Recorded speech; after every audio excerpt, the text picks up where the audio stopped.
దేవుని పరిశుద్ధ నామాన్ని బట్టి మీ అందరికీ కూడా మరొకసారి నా హృదయపూర్వక వందనాలు చెల్లిస్తున్నాను. దైవజనులకు కూడా నా ప్రత్యేక వందనాలు. ఈరోజు మనము బైబిల్ గ్రంథం నుంచి ఒక చక్కని మెసేజ్ మనం విందాము.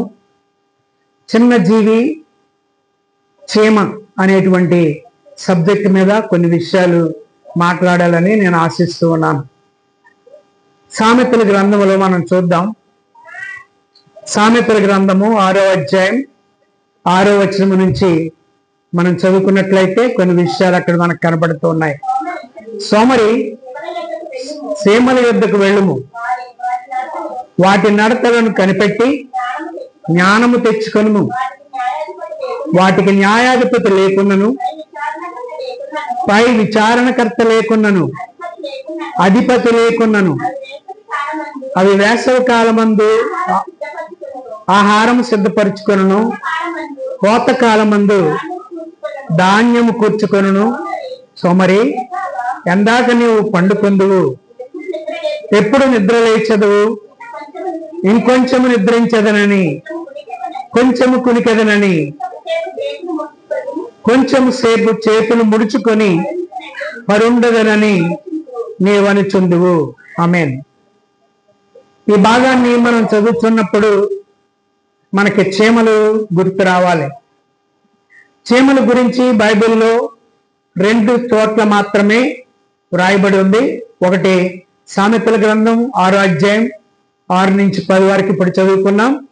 మరొకటి సామెతల గ్రంథం 30వ అధ్యాయం 25వ వచనంలో కూడా మరి అక్కడ చీమల గురించి కూడా రాయబడి ఉంది. అది కూడా చదువుదామండి. 35. చీమలు బలము లేని జీవులు అయినను అవి వేసవిని తమ ఆహారమును సిద్ధపరచుకొనును. చాలండి. ఈ 2 చోట్ల ఈ చీమల గురించినటువంటి వాక్యాలు మనం బైబిల్లో చూడగలం. బైబిల్లో దేవుని గురించి ఎక్కువగా ఉంటాయి. రెండవది తరువాత మానవుని గురించి ఎక్కువగా ఉంటాయి. తరువాత చెట్ల గురించి ఎక్కువగా కనపడుతుంది. మొదటి ప్లేస్ దేవుడు, రెండవ ప్లేస్ మానవుడు, మూడవ ప్లేస్ చెట్లు వృక్షాలు, నాలుగవదిగా మరి ఈ యొక్క జంతువులు, ఇలాంటి చీమలు, ఈ విషయాలు ఎక్కువగా కనబడుతూ ఉంటాయి. కాబట్టి ప్రియులారా, జ్ఞాని అయినటువంటి సొలొమోను మరి బహు దగ్గరగా వీటిని అబ్జర్వ్ చేసి ఉండొచ్చు. అందుకని ఆ చీమల గురించి రాశారు. జ్ఞాని అయినటువంటి సొలొమోను పరమగీతాలు రాశారు. సామెతల గ్రంథం ఆయనే రాశారు. ప్రసంగి గ్రంథం కూడా ఆయనే రాశారు. ఈ 3 పుస్తకాలు బైబిల్లో సొలొమోను గారు రాసినటువంటి జ్ఞానయుక్తమైనటువంటి గ్రంథాలుగా మనం భావిస్తూ ఉన్నాం. జ్ఞాని అయిన సొలొమోను చీమల యొద్దకు వెళ్ళు, వాటి నడతలను కనిపెట్టి జ్ఞానము తెచ్చుకో అని హెచ్చరించారు మనల్ని. దేవుని పిల్లలమైనటువంటి మనం అలాంటి చిట్టి చీమలు, చాలా చిన్నవి, వాటిని కూడా అబ్జర్వ్ చేసి వాటి నుండి కూడా మనము జ్ఞానాన్ని సంపాదించుకోవాలి అని ఆ యొక్క సొలొమోను గారి యొక్క ఆలోచన. కాబట్టి బైబిల్ గ్రంథంలో మరి పక్షుల గురించి కానీ, లేకపోతే జంతువుల గురించి కానీ, మరి సముద్రంలో ఉండేటువంటి ప్రాణుల గురించి కానీ, మరి ఈ భూమి మీద ఉన్నటువంటి సర్వ సృష్టి గురించి కూడా బైబిల్లో ఉంది. ప్రాముఖ్యంగా ఈ యొక్క పక్షులు, తర్వాత జంతువులు, ఇలాంటి చీమలు, పావురములు, ఇలాంటి వాటి గురించి బైబిల్ గ్రంథంలో ఉందా అని మనం ఆలోచన చేస్తే ఉందండి. యెషయా గ్రంథము చదవద్దు కానీ యెషయా గ్రంథము 43:20లో అడవి జంతువులు, అడవి కుక్కలు, నిప్పు కోళ్లను అవి నన్ను గణపరచును అన్నాడు. అంటే జంతువులు కూడా దేవుణ్ణి గణపరిచేవిగా ఉన్నాయి. అలాగే యోబు గ్రంథం 12వ అధ్యాయం 7-8 వచనాల్లో మృగములను విచారించుము, అవి నీకు బోధించును.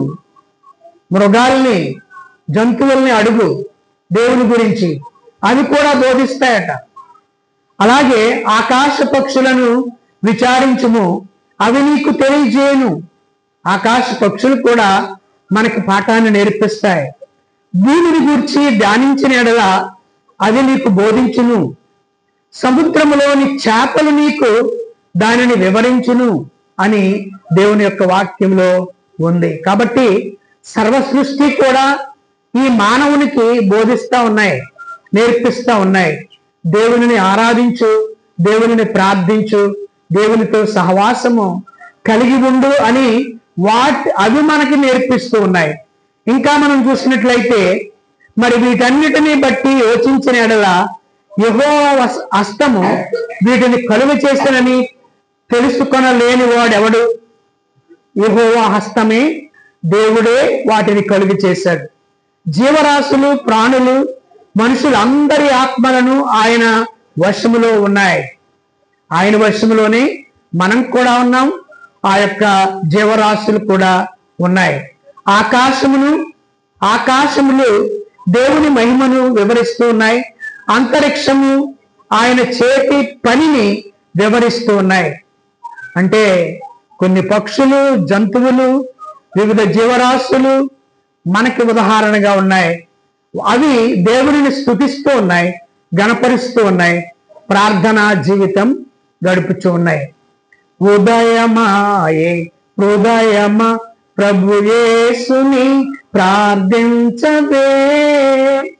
ఉదయం అయిపోయింది, మరి దేవుణ్ణి ప్రార్థించు అని ఆ యొక్క పక్షులు కిలకిల నాదాలు చేస్తూ దేవుణ్ణి ప్రార్థిస్తాయట. మరి మనం లేచిన వెంటనే చీపురు పట్టుకుంటామో, లేకపోతే మొబైల్ పట్టుకుంటాం, లేకపోతే ఇంకేమైనా పొయ్యిలో బూడి ఎత్తిపోతాం. ఇవే కార్యక్రమాలు మనకి. కానీ దేవుణ్ణి స్తుతించేటువంటి విధానము ఆ పక్షులు, ఆ జీవరాశులు, సర్వ సృష్టి మనకు నేర్పిస్తూ ఉంది. మనం నేర్చుకోవాలి వాటిని బట్టి. అలాగే దైవజనుడైనటువంటి సొలొమోను మరి చీమల గురించి వ్రాస్తూ, సోమరి చీమల యొద్దకు వెళ్ళుము, వాటి నడతలను కనిపెట్టి జ్ఞానము తెచ్చుకొనుము. మానవుడా, నీవు చీమల యొద్దకు వెళ్ళు అని అనలేదు. అంటే సోమరి అన్నాడు అంటే మనం ఏదో లోపము మనం కలిగి ఉన్నామన్నమాట. ఏదో మనము మరి ప్రార్థనా జీవితము, దేవుని సహవాసము, దేవునితో సంబంధము, లేక మరి బైబిల్ చదవడము, మరి ఆత్మీయ జీవితాన్ని మరి వెనుక పెట్టడము, ఏదో ఒకటి జరుగుతూ ఉంది. అందుకనే మనల్ని దైవజనుడు సోమరి అని పిలుస్తూ ఉన్నాడు. ఆ సోమరితనం, ఆత్మీయమైనటువంటి సోమరితనం మనకి ఉండకూడదు అని ఆయన ఉద్దేశం అయి ఉంది. కాబట్టి వాటి నడతలను కనిపెట్టి మరి మనము జ్ఞానము తెచ్చుకోవాలట. చీమ చాలా చిన్న జీవి, కానీ జ్ఞానంలో అది రెండవది. అంటే మానవుడికి జ్ఞానం ఉంది, అలాగే చీమలకు కూడా జ్ఞానం ఉంది. అది రెండవదిగా మరి రాస్తాడు. జ్ఞానం తెచ్చుకో, అలాగే ఆ చీమలను చూడు, నీవు జ్ఞానం తెచ్చుకొని బ్రతుకు అని దేవుని యొక్క వాక్యములో ఆయన వ్రాశాడు. ప్రపంచవ్యాప్తంగా మనము చీమలను చూస్తే రకరకాలైనటువంటి చీమలు మనకి కనబడుతూ ఉంటాయి. ఎర్ర చీమలు ఉంటాయి, తెల్ల చీమలు ఉంటాయి, గొండు చీమలు ఉంటాయి, మళ్ళా చిట్టు చీమలు ఉంటాయి, నల్ల చీమలు ఉంటాయి, పుల్ల చీమలు ఉంటాయి. మన భారతదేశంలోనే ఇన్ని చీమలు ఉంటే ఇతరితర దేశాల్లో మరి ఇంకా ఎన్ని రకాల చీమలు ఉన్నాయో మనకు తెలియదు. చీమల గురించి మనం ఆలోచన చేస్తే చీమలకు ఊపిరితిత్తు ఉండదంట. గాలి పీల్చుకుంటాం కదా మనం, ఆ ఊపిరితిత్తులు రెండు ఉంటాయి మనకి. అది గాలి పీల్చుకున్నప్పుడు ఎక్స్పాండ్ అవుతాయి, మళ్ళా సంకుచితం అవుతూ ఉంటాయి. అవి అలాగా పెరుగుతూ తరుగుతూ పెరుగుతూ తరుగుతూ అలాగా అవుతూ ఉంటాయి. కానీ మరి ఈ చీమలకి ఆ యొక్క ఊపిరితిత్తులు ఉండవు. మరి ఏంటి, ఎలాగా శ్వాస పీల్చుకుంటాయి అని అంటే వాటికి దేహమంతా కూడా శరీర కవచం పైనే రంధ్రాలు ఉంటాయట. మనకి స్వేద రంధ్రాలు, చెమట వచ్చేటువంటి రంధ్రాలు ఏ విధంగా ఉన్నాయో అలాగే ఆ చీమలకు కూడా శరీరం అంతా మరి రంధ్రాలు ఉంటాయి. ఆ రంధ్రాల ద్వారా అది శ్వాస పీల్చుకుంటూ ఉంటుంది. మరి చీమలకు తలలో దాదాపు 2,50,000 బ్రెయిన్ సెల్స్ ఉంటాయి. బ్రెయిన్ లో కణాలు ఉంటాయట. మానవుడికి 10 కోట్ల కణాలు ఉంటాయంట బ్రెయిన్ లో. అంత తీవ్రమైనటువంటి ఆలోచన కలిగి ఉండి మెదడు పాడు చేసుకుంటూ ఉంటాడు, మైండ్ పాడు చేసుకుంటూ ఉంటాడు. కాబట్టి ఎక్కువ కణాలు మన యొక్క బ్రెయిన్ లో ఉన్నాయి. అందుకనే మనకు ఆలోచనలు ఎక్కువ. అందుకనే పాపం కూడా మనం ఎక్కువ చేస్తాం ఆలోచనల ద్వారా. కాబట్టి చీమలకు 6 కాళ్ళు ఉంటాయి, మనకు 2 కాళ్ళే ఉన్నాయి. మనకు కూడా 6 కాళ్ళు దేవుడిచ్చుంటే లోకాన్ని ఏలేసేవాళ్ళం అన్నమాట. కానీ చీమలకు 6 కాళ్ళు ఉంటాయి. చాలా మరి తక్కువ సమయం అవి నిద్రపోతాయట. మనం ఎక్కువ సమయం నిద్రపోతాం, అందుకనే సోమరి అన్నాడేమో. కాబట్టి ఇవి చాలా తక్కువ సమయం నిద్రపోతాయి. తల మీద 2 యాంటెనాల్లాగా 2 యాంటెనాలు ఉంటాయి, కొమ్ముల్లాగా ఉంటాయి. కాబట్టి ఇవి ఎందుకు అని అంటే, ఈ యాంటెనా లేక ఈ కొమ్ముల్లాగా ఉండేటువంటి వాటి ద్వారా ఏం తెలుసుకుంటాయట? మనవాడెవడు, మనకి శత్రువు ఎవడు అని వాటిని తెలుసుకుంటాయట. ఇంకా చీమలు చాలా పవిత్రంగాను పరిశుభ్రంగాను ఉంటాయి. పవిత్రమైనటువంటి జీవితం జీవిస్తాయి, పరిశుభ్రంగా ఉంటాయి. కొన్ని చీమలు 4 నుండి 12 నెలలు మాత్రమే బ్రతుకుతాయి, లేకపోతే మనం చంపేస్తాం కూడా ఈ లోపే.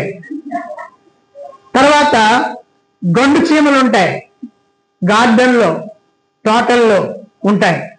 అవి 1 నుంచి 2 సంవత్సరాలు బ్రతుకుతాయి. అవి తోటల్లో ఉంటాయి కాబట్టి మనం చంపడానికి వెళ్ళాం. వాటి జీవితం 2 సంవత్సరాలు ఉంటాయి. వాటి బరువు కంటే 10 రెట్లు బరువు అవి మోస్తాయి. అంటే సపోజ్ 1 కేజీ ఉందనుకోండి, కేజీ ఉండదనుకోండి, ఒక 1/2 కేజీ కూడా ఉండదు, అది లేకపోతే 1/4 కేజీ కూడా ఉండదు. చాలా ఏమండి గ్రాముల్లో ఉంటుంది. ఆ 1/2 గ్రాము 1/4 గ్రాము ఉండొచ్చేమో. అది 10 రెట్లు మోస్తుంది. 1/4 గ్రాము ఉందనుకోండి, 10 పావులు మోస్తుంది అది. అలాంటి బరువు మోసేటువంటి తత్వం దేవుడు వాటికి ఇచ్చాడు. 10 రెట్లు బరువు మోస్తాయి. కాబట్టి ఈ చీమల గురించి మనము చాలా నేర్చుకుని మరి మన జీవితాన్ని ఆత్మీయంగా సరిదిద్దుకోవాలని దేవుడు మనకి నేర్పిస్తూ ఉన్నాడు. ఏ విషయాల్లో వాటిని బట్టి మనము జ్ఞానము సంపాదించుకోవాలి, వాటిని కనిపెట్టి ఎలాంటి జ్ఞానం పొందాలి అని దైవజనుడు చెప్తున్నాడో ఒక 4-5 పాయింట్లు మీకు ఇస్తాను. తర్వాత నా యొక్క ఆ సందేశాన్ని ముగిస్తాను. మొట్టమొదటిగా చెప్తున్నాడు, మరి చీమలలో ఐక్యత అనేటువంటిది ఉంటదట. అవి ఐక్యత కలిగినటువంటి జీవులు. వాటికి న్యాయాధిపతి లేడు అని చెప్పబడుతుంది. అక్కడ న్యాయాధిపతి లేడు, లాయర్లు లేరే వాళ్ళకి.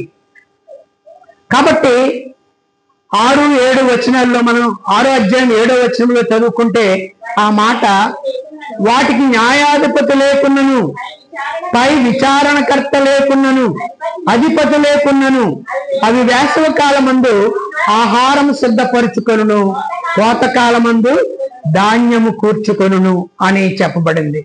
అంటే ఈ చీమలలో మరి ఐక్యత ఉందన్నమాట. కొట్లాడుకో, ఎప్పుడు కూడా ఒకదాన్ని ఒకటి తిట్టుకో.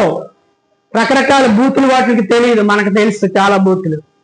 మరి రకరకాలుగా కొడుతూ ఉంటాం, మాటలతో కొడుతూ ఉంటాం, చూపులతో కొట్టేస్తాం, మరి కర్రలతో కొడతాం, అవసరమైతే కత్తితో కూడా నరికేస్తాం. కానీ ఈ చీమలు మరి ఐక్యత కలిగి ఉన్నాయి కాబట్టి వాటిలో ఏ విధమైనటువంటి మరి గొడవలు లేవు, వివాదాలు లేవు, దెబ్బలాటలు లేవు, కీచులాటలు లేవు, హత్యలు లేవు, కోర్టులు లేవు, కచేరీలు లేవు.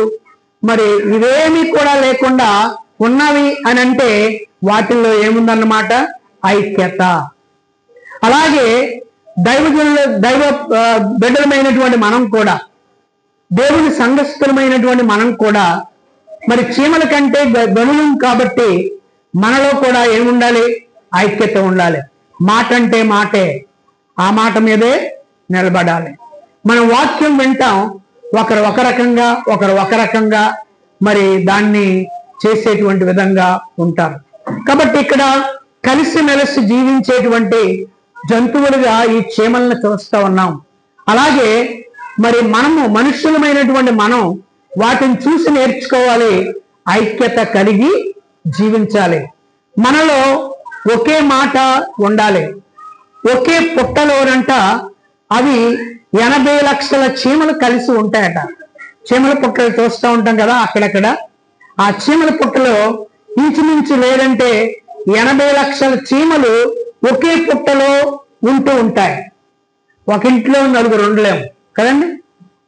ఒక ఇంటిలో నలుగురు ఉన్నారంటే ఒకడు తూర్పుకి, ఒకడు పడమరకి, ఒకడు ఉత్తరానికి, ఒకడు దక్షిణానికి అలా ఉంటాయి మన మైండ్స్. మన యొక్క ఆలోచనలు ఎలా ఉంటాయి? ఐక్యత ఉండదు, ప్రేమ ఉండదు. కానీ పేరుకు మాత్రం క్రైస్తవులు అనేటువంటి పేరు మనకి ఉంది. కాబట్టి అందుకే వాటిని చూసి మనం ఐక్యత నేర్చుకోవాలి. వాటికి న్యాయాధిపతులు లేరు, మనకి న్యాయాధిపతులు ఉన్నారు. జిల్లా పరంగా ఉన్నారు, అలాగే మన యొక్క మరి రాజ్యపరంగా ఉన్నారు, దేశపరంగా ఉన్నారు కోర్టులు, మరి న్యాయాధిపతులు వీళ్ళందరూ ఉన్నారు. మరి అలాగే మన ఊర్లో కూడా ఉన్నారు న్యాయాధిపతులు. మనం గొడవలు ఆడుకుంటే పెద్దలను తీసుకొచ్చి మరి సార్ ఇలా ఇలా జరిగింది, న్యాయం చెప్పండి అని న్యాయాధిపతులను పిలుచుకుంటూ ఉన్నాం. కాబట్టి వీటికి న్యాయాధిపతి లేడు, అవి ఐక్యత కలిగి ఉంటూ ఉన్నాయి. మరి బైబిల్ మనకి ఏమి నేర్పిస్తుంది అంటే 133వ కీర్తన 1వ వచనం, సహోదరులు ఐక్యత కలిగి నివసించుట ఎంత మేలు, ఎంత మనోహరం. మేలు మనోహరం. మేలు అంటే ఉపకారం, మనోహరము అంటే ఆనందం, సంతోషం అని అర్థం. కాబట్టి సహోదరులు చీమల కంటే ధన్యులు, చీమల కంటే గొప్పవాళ్ళం, ఆ చీమ కంటే గొప్పవాళ్ళం మనం. కాబట్టి మనలో ఐక్యత, సంఘములో ఐక్యత, మరి టీంలో ఐక్యత కలిగి ఉండాలి. ఆ టీం కోసం, ఆ సంఘం కోసం మనం ఐక్యత కలిగి ప్రార్థన చేయాలి. అంతకు ముందు కాలంలో మనం టీంకి వెళ్తూ ఉన్నామంటే కంప్లీట్ డే ప్రార్థన. ఒక గంట నేను చేస్తాను, ఒక గంట మీరు చేయండి, ఒక గంట ఆయన చేస్తాడు. మనం టైమింగ్ చెప్పుకున్నాం, ప్రార్థన చేసాం. ఎక్కడున్నా కానీ బొంబేలో ఉండి నేను కూడా ప్రార్థన చేశాను నాకు ఇచ్చినటువంటి గంటలో. అలాగా మరి ఆ యొక్క ప్రార్థన సమయం మనకు లేదు ఇప్పుడు, బిజీ లైఫ్. కాబట్టి చీమలు చాలా మరి ఐక్యత కలిగినటువంటి జీవులుగా మనం చూస్తూ ఉన్నాం.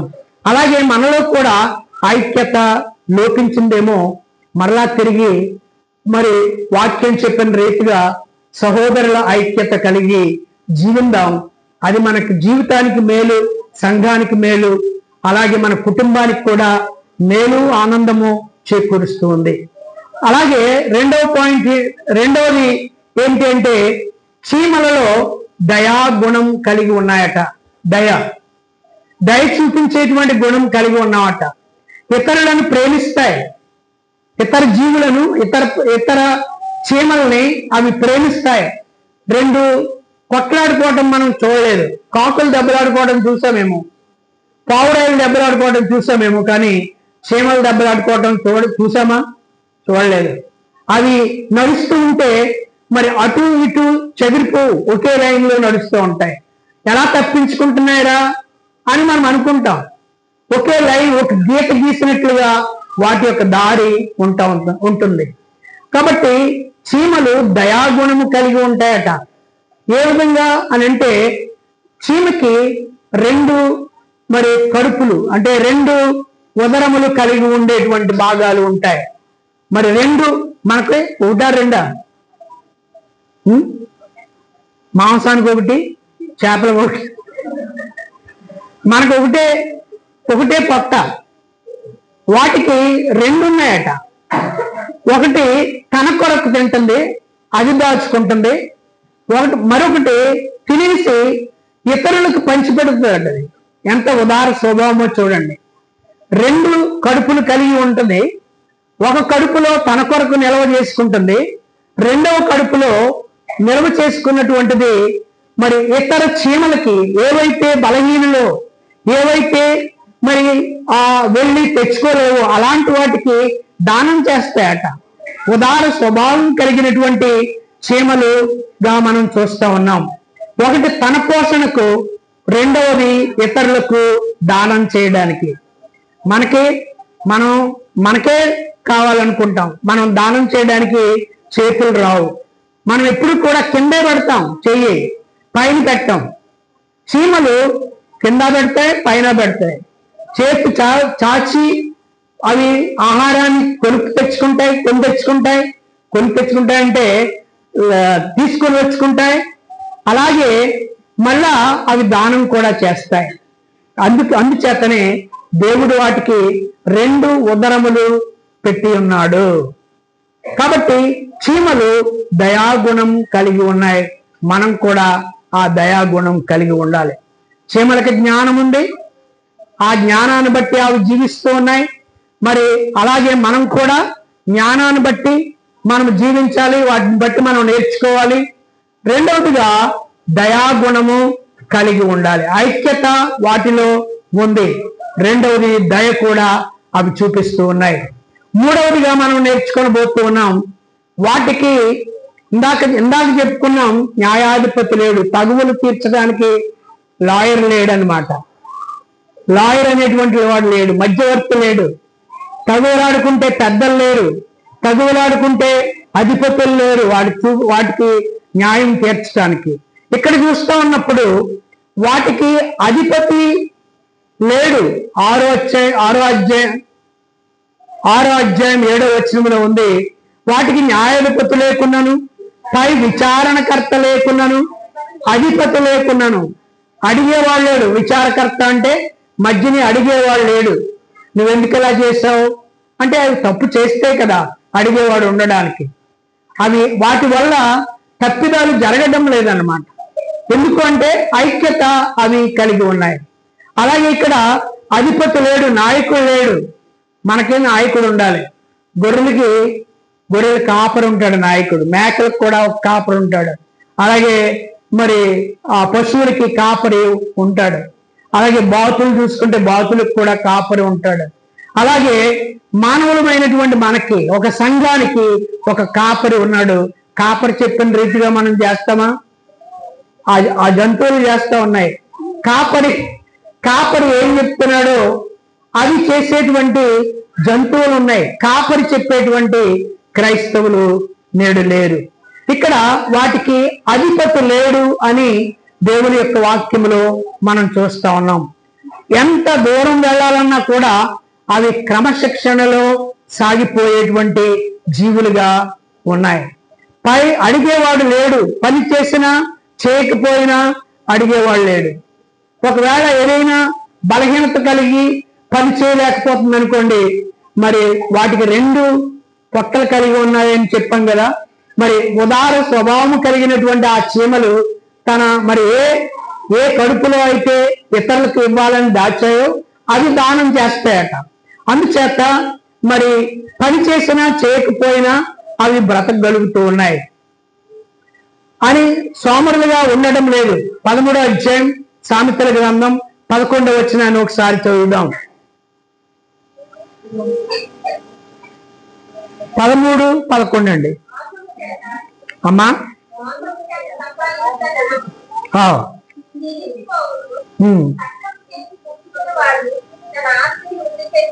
మోసం చేత సంపాదించుకున్న ధనము ఏమైపోద్దట? క్షీణించిపోద్ది. కష్టపడి సంపాదించుకున్న ధనము వృద్ధిలోకి వస్తావు, మనకి ఉపయోగకరంగా ఉంటుంది. అలాగే ఇవి కూడా మరి సోమరితనంగా ఉండకుండా కష్టపడి పని చేస్తాయి, కష్టపడి సంపాదిస్తాయి. అలాగే మనం కూడా దేవుడు మనకి ఆజ్ఞ ఇచ్చాడు, నీవు కష్టపడి పని చేయదు, చెమటోడ్చి పని చేయదు అని ఆదాముని అప్పుడు మరి తప్పు చేసినప్పుడు శపించడం అనేటువంటిది మనం చూసాం.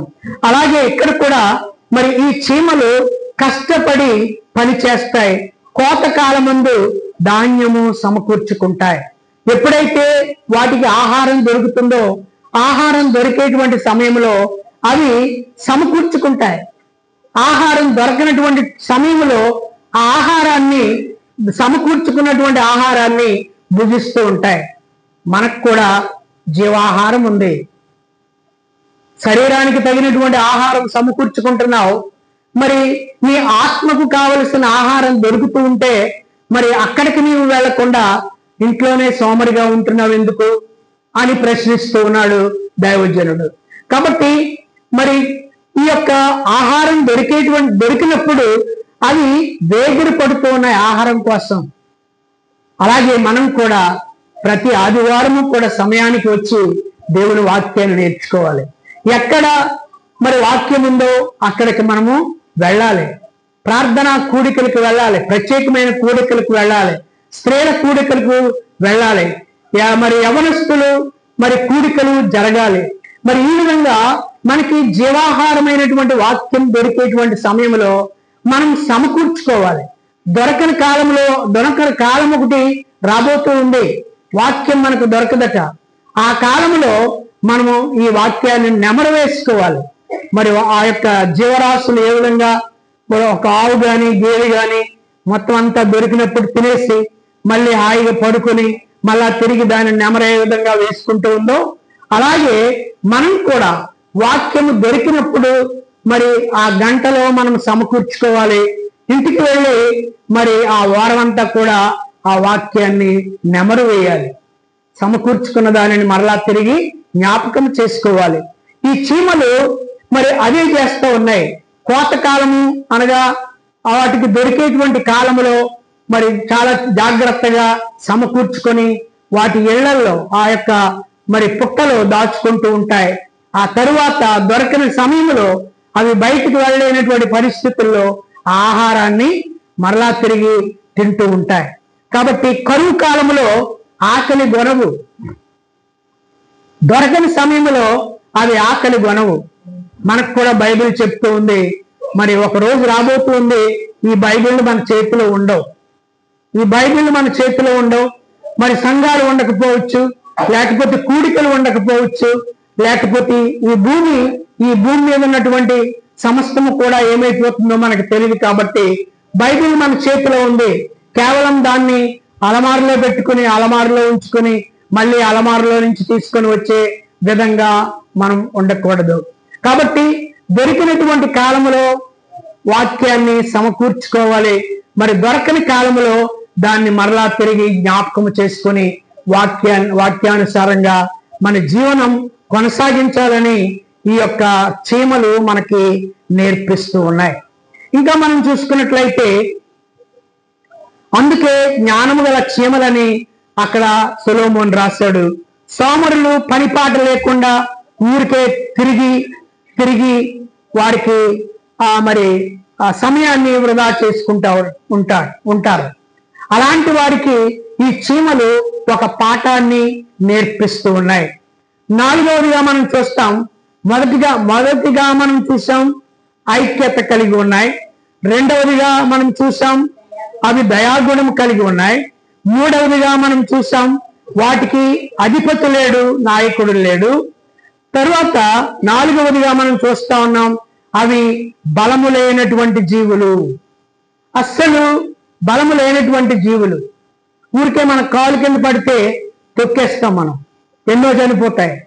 బలము లేనటువంటి జీవులు అయినా కానీ వాటి శరీరం బరువు కంటే 10 రెట్లు బరువు అవి మోయగలుగుతూ ఉన్నాయి. మరి సామెతల గ్రంథం 30:25లో కూడా చూద్దాం. 30:25లో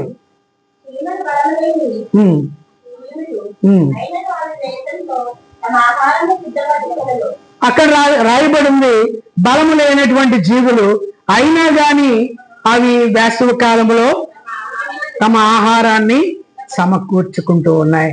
ఇందాక చెప్పాను కదా, అదే విధంగా జీవాహారమైనటువంటి వాక్యాన్ని దొరికిన కాలంలో మనం వినేవారంగా నేర్చుకునే వారంగా, సమకూర్చుకునే వారంగా, జ్ఞాపకం చేసుకునే వారంగా మనం ఉండాలి. అందుచేత మరి అవి ముందు చూపు కలిగి ఉన్నాయి, భవిష్యత్తును ఎరిగి అవి జీవిస్తూ ఉన్నాయి. మరి ఈ రోజే తిరుము తాగము సుఖించుము అన్న విధంగా కాకుండా భవిష్యత్తును ఎరిగి అవి బ్రతుకుతూ ఉన్నాయి. కాబట్టి 2 కొరింథీ 12:9 రాయబడినట్లుగా నా కృప నీకు చాలును, బలహీనత యందు నా శక్తి పరిపూర్ణమవుతున్నది, దేవుని కృప బలహీనమైన వాటి పైన ఉంది అని చెప్తూ ఉన్నారు. బలహీనమైన వాటి పైన దేవుని కృప ఉంది. అలాగే మనం కూడా శారీరకంగా అనారోగ్య పరిస్థితుల్లో మనం బలహీనంగా ఉన్నప్పుడు నీ ప్రార్థనా జీవితాన్ని బట్టి దేవుడు నీకు మరలా సమకూరుస్తాడు, స్వస్థపరుస్తాడు. బలహీనమైన వాటి మీద ఆయన కను దృష్టి ఉంటుందట. ఎప్పుడు నీవు క్రమంగా మరి వాక్యాన్ని నేర్చుకుంటూ, సమయాన్ని గడుపుతూ, ఆత్మీయంగా బ్రతుకుతూ, మరి దేవునిలో ఉంటూ, దేవుని యొక్క పరిచర్యలో ఉంటూ, మరి సమయం దొరికినప్పుడు ఇతరులకు కూడా 2 మాటలు క్రీస్తుని గురించి చెప్పగలిగిన వాడిగా నీ ఉన్నట్లయితే తప్పనిసరిగా మరి నీకు బలము లేనప్పుడు, అనగా అనారోగ్య పరిస్థితులు నీకు వచ్చినప్పుడు బలహీనమైన వాటిపైన దేవుని యొక్క కృప ఉంటుంది అని కొరింథీయులకు రాసిన పత్రికలో అపోస్తలుడైన పౌలు ఆ మాటలు రాయడం మనం చూస్తూ ఉన్నాం. కనుక చీమలు బలము లేనటువంటి జీవులుగా మనము చూసామండి. మనం కూడా బలహీనత పడతా ఉంటాం, అనారోగ్యానికి పాలవుతూ ఉంటాం. అలాంటి పరిస్థితుల్లో దేవుడు మనకి ఆరోగ్యాన్ని ఇవ్వాలి అంటే మరి ఆరోగ్యంగా ఉన్నప్పుడు ఆత్మీయ జీవితం జీవించాలి. ఆత్మీయ జీవితాన్ని మానేసి నీ ఇష్టానుసారంగా జీవిస్తూ ఉంటే ఆపద వచ్చినప్పుడు అయ్యా, నాయన, తండ్రి, ప్రభు అని అప్పుడు పిలిచినప్పుడు నీవెవరో నేను ఎరుగును అని అంటాడు ఆయన. అందుచేత నిత్యము ఆయనతో సహవాసము మనము కలిగి ఉండాలి. తర్వాత ఆయనే అన్నాడు, మన సొలొమోను గారు, చీమలు మిక్కిలి జ్ఞానము గలవి అని అన్నాడు. భూమి మీద ఉన్నటువంటి మరి ఆ ప్రతి జీవిలో కూడా మరి జ్ఞానం ఉంది, కానీ చీమలలో మిక్కిలి జ్ఞానము గలవి అని వాటిని గురించి వ్రాయడం జరిగింది. మిక్కిలి అనేటువంటి మాట అక్కడ ఉపయోగించాడంటే అవి బహుజ్ఞానము కలిగినటువంటి జీవులుగా ఉన్నాయి. కాబట్టి మరి జ్ఞానము గొప్పదా లేక బలము గొప్పదా అని మనం చూసినట్లయితే జ్ఞానమే గొప్పది. ఇక్కడ మనం ప్రసంగి గ్రంథం 9:18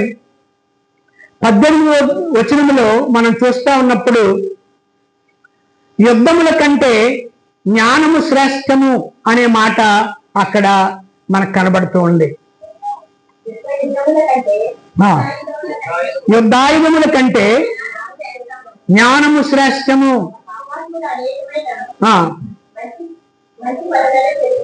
అవును, ఒక పాపము అనేకమైనటువంటి మంచి పనులను చెరుపుతూ ఉందట. యుద్ధ ఆయుధముల కంటే ఒక కత్తో, ఒక డాలో, లేకపోతే ఒక పిస్టల్, లేకపోతే గన్, ఇలాంటి యుద్ధాయుధాల కంటే ఏది శ్రేష్టమట? జ్ఞానము శ్రేష్టము. జ్ఞానం మనల్ని అనేకమైనటువంటి ఆపదల నుంచి, కష్టాల నుంచి తప్పిస్తుంది. నీ జ్ఞానము నిన్ను రక్షిస్తూ ఉంది. అలాగే చీమలు కూడా జ్ఞానము కలవై వాటిని అవి రక్షించుకుంటూ ఉన్నాయి. యుద్ధాయుధముల కంటే జ్ఞానము శ్రేష్టము. చిన్న జీవులైనా కానీ ఎంతటి పెద్ద సర్పమైనా కానీ వాటిని మరి ఆ చలి చీమల చేత ఆ పామంట చచ్చిపోద్దట. చీమలు ఒక పామును, బలమైనటువంటి పామును మనమే భయపడతా ఉంటాం. ఆ సర్పాన్ని చీమలు అన్నీ కలిసి కుట్టి వాటిని చంపేస్తాయట. కాబట్టి అంత బలము వాటికి ఉంది, పోరాడి చంపేస్తాయి. వాటిలో ఐక్యత ఉంది, జ్ఞానం ఉంది. వాటిని బట్టే అంతటి భయంకరమైనటువంటి సర్పాన్ని కూడా చంపేటువంటి శక్తి వాటికి ఉంది. కాబట్టి జ్ఞానం గొప్పది. అలాగే ఆత్మీయ శక్తి గొప్పది. కాబట్టి మరి ఆ చిన్న జీవుల కంటే మనం పెద్దవాళ్ళం, గనులం. దేవుడు మన మీద తన దృష్టి ఉంచాడు. మన పోలిక చెప్పున మన స్వభావంతో నరులను చేయదము అని ఆయన మనల్ని సృష్టించాడు, మనల్ని ప్రేమించాడు. నేను వెలుగై ఉన్నాను, ఆ వెలుగు నీకు ఇవ్వాలని ఆయన వచ్చాడు. కాబట్టి మరి మనము ఆ చిన్న జీవులకి ఎంత బలమైనటువంటి సర్పమైన చంపేటువంటి శక్తి వాటికి ఉంది, అలాగే మనం కూడా జ్ఞానాన్ని సంపాదించుకోవాలి. జ్ఞానం సంపాదించుకోవాలంటే బజారులో అమ్మేది కాదు అది. దేవుడి జ్ఞానము, దైవ జ్ఞానము బైబిల్ ద్వారా మనకు దొరుకుతుంది. ఆ జ్ఞానాన్ని గుర్చినటువంటి సంగతులు వినడానికి మరి దైవికంగా దైవ సహవాసములో మనము ఉండాలి. దేవుని సహాయం మనకు కావాలి. కాబట్టి మరి అలాంటి జ్ఞానాన్ని ఈ యొక్క చీమలు అవి సంపాదించుకొని ఆపద వచ్చినప్పుడు అవి తప్పించుకుంటూ పోరాడుతూ ఉన్నాయి. వాటిలో ఐక్యత, జ్ఞానాన్ని బట్టి మరి ఆ వాటి దారిలో ఎటువంటి అడ్డులు ఆటంకాలు వచ్చినప్పటికీ కూడా వెనుకకు తిరగవు. అరే మాకు అడ్డుగా ఉంది, నా దారి లేదు నేను వెళ్ళడానికి అని వెనక్కి తిరిగి వెళ్ళిపోవు. అవి ఏ బరువైతే మోసుకొని వెళ్తూ ఉంటాయో మరి తప్పించుకుని అదే దారిలో అవి వెళ్ళిపోతాయి తప్ప వెనక్కి తిరిగేటువంటి దృష్టి వాటికి లేదు. కాబట్టి ధైర్యము వాటిల్లో ఉందన్నమాట. ధైర్యము కలిగి జీవిస్తాయి. ఆపద వచ్చినప్పుడు, కష్టం వచ్చినప్పుడు, బలహీనత వచ్చినప్పుడు మనము ధైర్యం కలిగి జీవించాలి అంటే దేవుణ్ణి మనం ఆధారంగా చేసుకోవాలి, దేవుణ్ణి ఆశ్రయించాలి, దేవుని సహవాసంలో మనం ఉండాలి, ప్రార్థనా జీవితం కలిగి ఉండాలి. ఆపదలు కూడా ఇట్టే తొలగిపోయేటువంటి పరిస్థితులు మనకి దేవుడు కలుగు చేస్తాడు. కాబట్టి ఈ చీమలలో ఐక్యత, క్రమశిక్షణ, దయాగుణం, బలహీనమైనా కానీ సోమరులుగా ఉండకుండా అవి కలిసికట్టుగా పనిచేసేటువంటి మరి ఆ యొక్క ఐక్యత వాటిని పొందే. ఎప్పుడు ఆహారం దొరుకుతుందో మరి అవి సంపాదించుకుంటూ ఉన్నాయి. ఆహారం కొరతగా ఉన్నప్పుడు అవి వాటిని తింటూ బ్రతికేస్తూ ఉన్నాయి. అలాంటివి ఆ జీవులు. మనం సంపాదించుకుంటాం, ఎంత వస్తుందో అంతా కూడా ఖర్చు పెట్టేస్తూ ఉంటాం. అంటే ఆదా చేసుకునేటువంటి ఆలోచన మనకు ఉండదు. మళ్ళా కరువు వచ్చిందనుకోండి, లేకపోతే మన ఇంట్లో పైసా లేదనుకోండి, పక్కోడి దగ్గరకో లేకపోతే ఎవడైనా మరి అప్పిచ్చేవాడి దగ్గరకో ఏ బ్యాంకు దగ్గరకో వెళ్ళి అయ్యా బాబు నాయన అని అంటాం. కాబట్టి అలాంటి దృష్టి మనకుంటుంది. కానీ ఈ చీమలకు అలాంటి దృష్టి లేదు. అవి దొరికే కాలంలో మరి సమకూర్చుకున్నాయి. అవి చక్కగా తన జీవనాన్ని కొనసాగించుకుంటున్నాయి. అందుకని దైవజనుడు అంటున్నాడు, మరి సోమరి చీమల యొద్దకు వెళ్ళు, వాటి నడతలను చూసి, వాటి నడవడిక చూడు, వాటి జీవన విధానం చూడు, అవి ఏ విధంగా బ్రతుకుతున్నాయో చూడు, జ్ఞానం తెచ్చుకో. వాటికి ఎవరు కూడా మధ్యవర్తులు లేరు, పై విచారణకర్త లేడు, అధిపతి లేడు, అలాగే న్యాయాధిపతి లేడు. మరి ఎవరు లేకపోయినప్పటికీ కూడా అవి చక్కగా బ్రతికేస్తూ ఉన్నాయి. మనమైతే సోమరులుగా ఉంటూ ఉన్నామేమో. ఆత్మీయమైనటువంటి సోమరితనం మనల్ని పాపంలోనికి నెట్టేస్తుంది. మనకిచ్చినటువంటి బాధ్యత ఏదైతే ఉందో, నీకే బాధ్యత ఆత్మీయమైనటువంటి సంఘములో నీకే బాధ్యత ఇవ్వబడిందో ఆ బాధ్యత నీవు సక్రమంగా నిర్వర్తించి దేవుణ్ణి అడుగు, తప్పక దేవుడు మనకి అనుగ్రహిస్తాడు. కాబట్టి చీమల గురించి మరి బైబిల్లో ఈ విధంగా 2 చోట్ల ఉంది. అంటే చీమల యొద్దకు వెళ్ళు అన్నాడు సొలొమోను గారు. అలాగే మరి దేవుడు అన్నాడు అబ్రహాముని, నేను చూపించే దేశానికి వెళ్ళు, నీకేం కొదువు ఉండదు అన్నాడు. అలాగే రూతు గ్రంథంలో మరి రూతును అన్నాడు, నువ్వు బోయజ్ దగ్గరికి వెళ్ళు, అక్కడికి వెళితే నీకు మరి తప్పనిసరిగా మేలు జరుగుతుంది. అలాగే కొర్నేలు గురించి కూడా పేతురుకి చెప్పాడు, నువ్వు పేతురు దగ్గరికి వెళ్ళు. అలాగే ఐగుప్తు యూదా దేశం వెళ్ళి ఆ యొక్క ఆరాధనకు వెళ్ళి తిరిగి వస్తున్నటువంటి ఇథియోపియుడైనటువంటి నపుంసకుడు రథం మీద వెళ్ళిపోతున్నప్పుడు ఫిలిప్పుకు చెప్పాడు, ఫిలిప్పు నీవు ఆ నపుంసకు దగ్గరికి వెళ్ళు. చెప్పింది చేశాడా చేయలేదా? బైబిల్లో ప్రతి వారు కూడా ఏది చెప్తే అదే చేశారు. మనం మాత్రం ఏది చెప్తే దానికి విరుద్ధంగా చేస్తాం. అందుకే మనం పడిపోతూ ఉన్నాం. అందుకే మనకి మరి అపాయాలు, ఆపదలు, కష్టాలు వస్తున్నాయేమో. కాబట్టి జాగ్రత్తగా మెలకువ కలిగి దేవుల్లో నడుద్దాం. ఆయన చెప్పింది మనం చేద్దాం. మరి చీమల వలె మంచి జ్ఞానాన్ని కలిగి ఉందాం. వాటి నడతలను చూసి మనం జ్ఞానం తెచ్చుకొని బ్రతుకుదాం. దేవుడు మన జీవితాలను ఆశీర్వదిస్తాడు, దీవిస్తాడు. దేవుడి వాక్యాన్ని మనందరి కొరకు దీవించునుగాక. ఆమేన్. ప్రార్థన చేయండి. మన యొక్క కష్టాలు, మనకు ఎదురయ్యేటువంటి సమస్యలు తొలగిపోవాలి అని అంటే ప్రార్థనా జీవితం మర్చిపోకూడదు.